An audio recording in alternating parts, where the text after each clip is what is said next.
Hi, so today I'm going to give you a lesson on citations and how easy it is to do a citation through our library apps. So a citation is what gives the author or creator credit. So most of you have just been using a URL or web address as your citation, but this does not properly give credit to an artist. And while Google is a great resource for looking at pop information like your favorite celebrity or something like a recipe, it's not sufficient for a school project. And at this point in school, it's time for you to start correctly citing things. High school and college will absolutely not accept the URL, but even now in school, it's really not acceptable. So whenever you give a citation, you're supposed to have the author or creator's name, the title, where you found it, the name, like the name of the website or the magazine or article, also when you found it, when it was created, and sometimes those details can be very difficult to find on a website. So I want to show you how easy it is, but first I'm going to show you a little, just kind of the basics of how Google works, and this isn't going to be a lot of details about how Google works, but Google is a search engine, not a website the way you're thinking of a website. So Google is like when we look in the back of the book and we see the index and we find the word, what we're looking for, you know, if it was wedding, we would find wedding and then we would look it up in our book and we would see the page numbers that it comes on. And so that's what Google does, is we type in something and then it finds those things for us on different websites, and whatever links it gives us aren't actually the links, it's just where it's located in Google. So in fact, I think a lot of you have been putting URL addresses that say something like google.com/ and then it usually has the words you searched for plus a bunch of other random letters and numbers. So this just takes you back to the Google search. It doesn't actually give you the web address, and that's what you have to actually show that you have permission. And sometimes even with music and photography, you don't have permission. You actually have to talk to that particular artist or photographer. So let's say I'm staying with the theme of wedding and I want to look up wedding photography by Christina Ross. Christina Ross is my sister-in-law and she is an actual photographer. This is how, you know, she makes her living. And so I just kind of want to show how important this is. So it's important to get this right. So like I said, if I really wanted to use her picture in a project, I'd need to contact her because she would need to give me permission to use this. And so I'm going to go ahead and search wedding photography Christina Ross. I do my Google search. I'm going to click over to images. Maybe I need a picture of a bride for my project. And I see this first picture, a very nice picture of a bride. And looks great. This is what I want to use. So I right click, I copy the image. Once I've copied the image, I would come up here and I would click and copy and paste this. This is what most of you do. And as you see, google.com, search. It gives the words I searched, and then it has all these numbers and letters. This isn't what I would actually need to give as my URL, nor does it give Christina the credit she deserves for this beautiful photograph.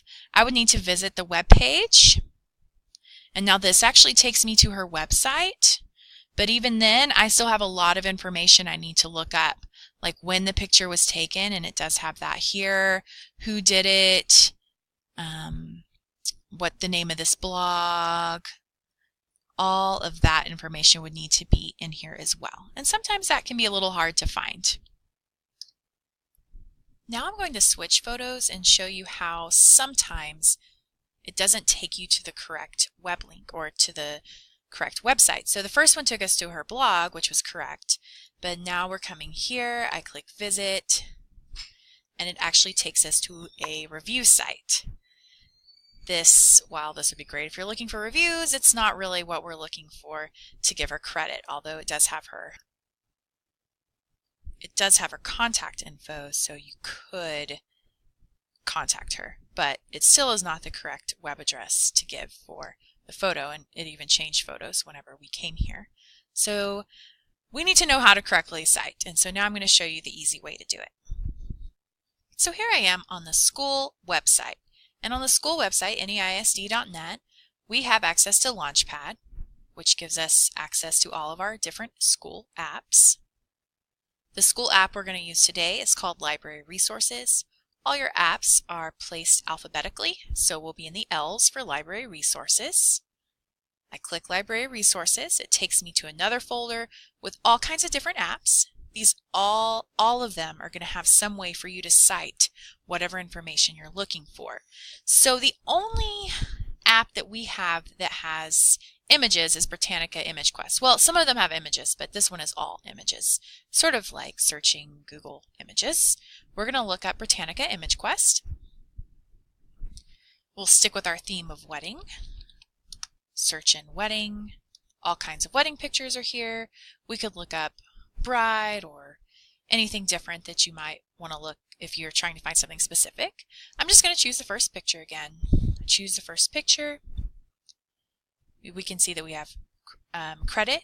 It tells us what this picture is of. I click cite because I want to cite this picture. So this would be something I would put at the end of my presentation or the end of my essay, whatever it is that I'm writing or creating. You can see that when I clicked next to it, it went ahead and highlighted all the words so that I can right-click copy.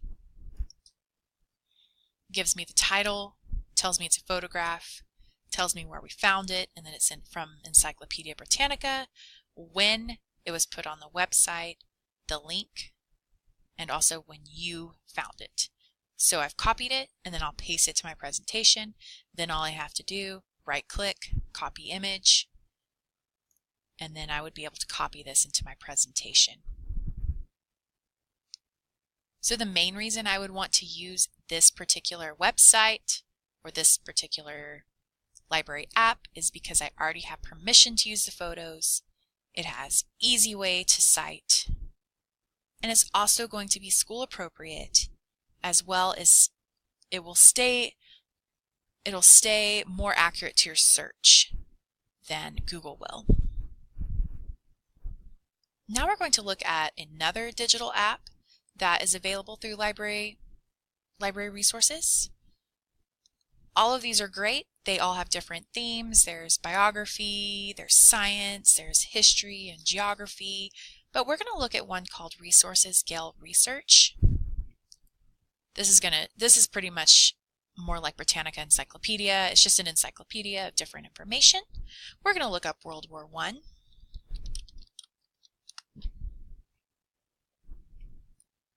There's all kinds of different choices for you to make. You can choose if you want reference, biography, videos, audio, magazines. I'm just going to look at the first one. I'm going to click Read More. And now I have all of this article that I can read. This is just a basic understanding of World War I. So it just kind of gives me the brief history. So this would be something I'd be using for research or an essay. So on the right side, you're going to see a bunch of tools. All of these could be useful to you, but the one we're looking at today is citation tools. But you could save this to Google Drive, you could print it, email it, you could download it as a link or a PDF. You can save it to a folder on this database. You could also share it with somebody, maybe in your class, who needs help. But we're going to use the citation tools, and just like that other one, we see all the information we need: the author, the title, where it was found, when it was made, the address, and when we accessed it. This one, you could just click next to it. Well, actually, you can't just click next to it. You're going to do select, and then we would just copy. And then we'd put it at the end of our essay or the end of our presentation or project, whatever it is we're making. And it's just that click of the button. The only difference is that every database will say something different, but it's always going to be like citation tools, cite this, works cited.